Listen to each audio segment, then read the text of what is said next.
আসসালামু আলাইকুম, বিসমিল্লাহির রহমানির রহিম। দর্শক, আবারও আসলাম একটি চীনা হাঁসের ভিডিও নিয়ে আপনাদেরকে দেখানোর জন্য। কথা হইল যে চীন হাঁসের খামার একটি লাভজনক বিজনেস। এই কথাটা কেন বললাম দেখেন, একটা করে চীন হাঁস 10টা 15টা 20টা অবধি ডিম দেয়। আমি সব বাদ দিয়া আমি 10টা করে ধরলাম। 10টা করে যদি ডিম হয় তাহলে বছরে 20টা, 2বার করে ডিম দেয়, 2বার করে বাচ্চা ফুটায়।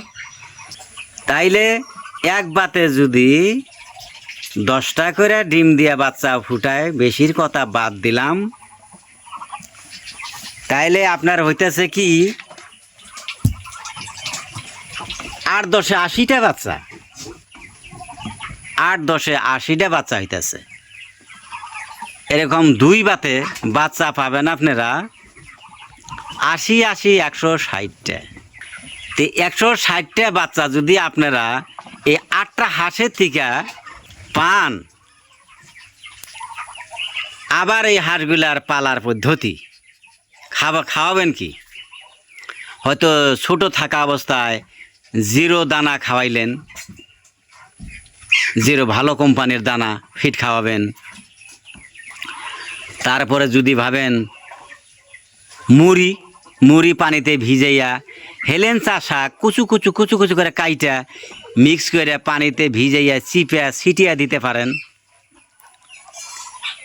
আচ্ছা, তারপর যদি কোনো ব্যয় ব্যারামে দেখা দেয়, ডাক্তারের সাথে যোগাযোগ করবেন। তারা নিশ্চয়ই বলে দেব কখন কি খাওয়ানো দরকার, কখন কি করা দরকার, উনিরা সব বলে দেব। যে কথা হয়েছে, যাই হোক, 160টা বাচ্চার কথা যে বললাম, 160টা বাচ্চা যদি এইভাবে লতা পাতা খাওয়াইয়া, ফ্রি খাদ্য খাওয়াইয়া, শামুক এই ধরনের বস্তু খাওয়াই যদি মানুষ করতে পারেন, বড় করতে পারেন, 160টা হাঁসের বাচ্চা আবার যখন আপনি আগামীতে বড় সড়ো হইয়া ডিমে আসবো, তখন কিন্তু কারবারটা কিন্তু বাণিজ্যিকভাবে চলে গেল। একটা বড় সড়ো একটা বিজনেসম্যান হয়ে গেলেন আমার জানা মতো, কম টাকার থেকে। কেন আপনার আমার দ্বারা আর কি 1 লাখ 2 লাখ 3 লাখ টাকা জোগাড় করে বড় সড়ো একটা বিজনেস করা, হোলসেল বিজনেস করা আমাদের দ্বারা, আপনার দ্বারায় অসম্ভব। যার জন্য বলছি, আপনারা যদি এই ধরনের চীনা হাঁসের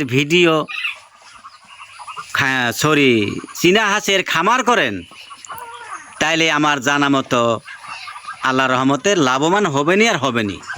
কেমন করে? আমি যে জায়গায় থেকে চীনা হাঁসের বাচ্চা আনছি,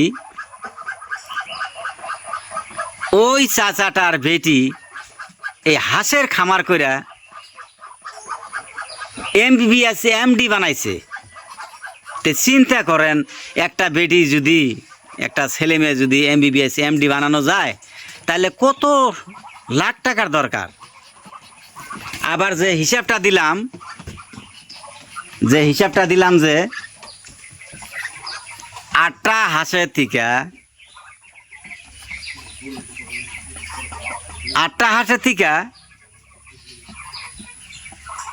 160টা হাঁস হয়, বাচ্চা হয়।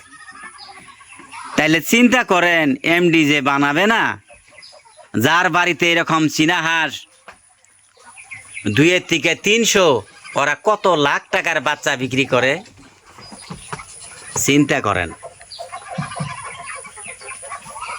তে যাই হোক, আমি বেশি কথা না বলে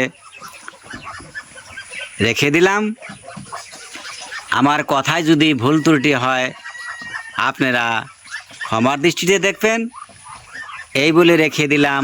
আবারও দেখা হবে পরের ভিডিওতে। আসসালামু আলাইকুম।